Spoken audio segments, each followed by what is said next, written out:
Hey hello what's up everyone, here some new short for issue. তো সেদিন আমরা চলে গেছিলাম মেকআপ ম্যাভেন নলহাটিতে। আমি, আমার দিদি আর আমার বোনঝি তিনজন মিলে গিয়েছিলাম। দিদি স্পা করাচ্ছিল আর আমি হেয়ার ওয়াশ আর হেয়ার কাটিং করাচ্ছিলাম। আর আমার বেবির হেয়ার ওয়াশ হয়ে গেছিলো, ও হেয়ার কাটিং করাচ্ছিল। তো চলো দেখে নাও এবার। এখানকার অ্যাটমসফিয়ারটা খুব সুন্দর, যেমন এনভায়রনমেন্ট তেমন সার্ভিস। এনাদের সার্ভিস সত্যি খুব সুন্দর, সবাই খুব ভালো মানুষ। মানে কিছুক্ষণ ছিলাম, প্রথম গিয়েছিলাম তো একদম আমাদের মধ্যে আপন হয়ে গেছিলো। মানে খুবই ভালো লাগছিলো সবার সাথে একসাথে থাকতে। অনেকক্ষণ আমরা প্রায় ওখানে কাটালাম। এই যে এটা আমার বেবির নিউ লুক, দেখো ওকে কেমন লাগছে। ও বাটারফ্লাই কাট কেটেছিল, ওকে এই হেয়ার কাটটায় দারুণ মিষ্টি লাগছিলো, খুব সুন্দর লাগছিলো। তোমরা আমার বেবিকে দেখে হয়তো বুঝতেই পারছো ও এই হেয়ার কাটটা পেয়ে কত খুশি। ও তো চরম আনন্দ পেয়েছিল হেয়ার কাটটা পেয়ে। তো ওকে এখানে দিদি হেয়ার স্পা এখনও কন্টিনিউ চলছিল। আর আমার হেয়ার ওয়াশ হয়ে গেছিলো, তো এবার আমার হেয়ার কম করছে হেয়ার কাটার জন্য। তো এখানে মেকআপ ম্যাভেনের যিনি হেড ছিলেন উনিই আমার হেয়ার কাট করছিলেন। তো আমার তো হেয়ার কাটটা চরম পছন্দ হয়েছে। তোমরা একটু ওয়েট করো, তাহলেই আমার হেয়ার কাটটা দেখতে পাবে। ওনাদের সার্ভিস সত্যি খুব সুন্দর, ওনারা এত মিষ্টি ব্যবহার করেন, মানে মনে হচ্ছিল না যে আমরা প্রথম গিয়েছি। ওনারা খুবই ভালো মানুষ। তোমরা জাস্ট নিজেরা দেখে নাও, তাহলেই বুঝতে পারবে।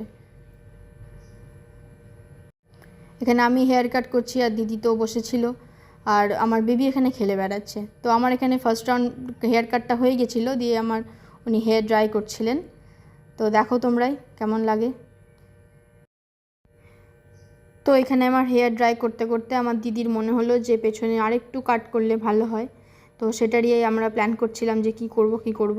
আর তোমরা দেখতেই পাচ্ছ পেছনে আরেকজনের কাজ চলছে, সামনে আমার কাজ চলছে। দিয়ে আমি সেকেন্ডবার হেয়ার কাট করতে গেলাম। দিদি যেটা চাইছিল সেটা উনি ওনাকে বললো, তো উনিও বললেন হ্যাঁ ওটা ভালো লাগবে।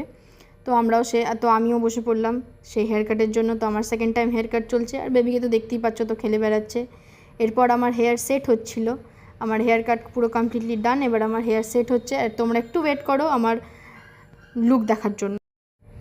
উনি খুব সুন্দর করে আমার হেয়ারটাকে সেট করে দিচ্ছিলেন, আমার খুব ভালো লাগছিলো। আর এখানে আমার দিদির হেয়ার ওয়াশ হয়ে গেছে, এবার ওর চুল নিয়ে কিছু একটা করছিল, আমার মনে নেই। আর এখানে বেবিকে তো দেখতেই পাচ্ছ তোমরা, খেলে যাচ্ছে, আমাকে জ্বালাচ্ছে। আর উনি খুব সুন্দর করে আমার হেয়ারটাকে সেট করে দিচ্ছিলেন। আমার তো প্রায় ঘুমই চলে আসছিলো। যাই হোক, তো তোমরা দেখো কেমন লাগে। আর এটা হচ্ছে আমার ফাইনাল লুক। এবার তোমরাই বলো আমার ফাইনাল লুক কেমন লাগলো।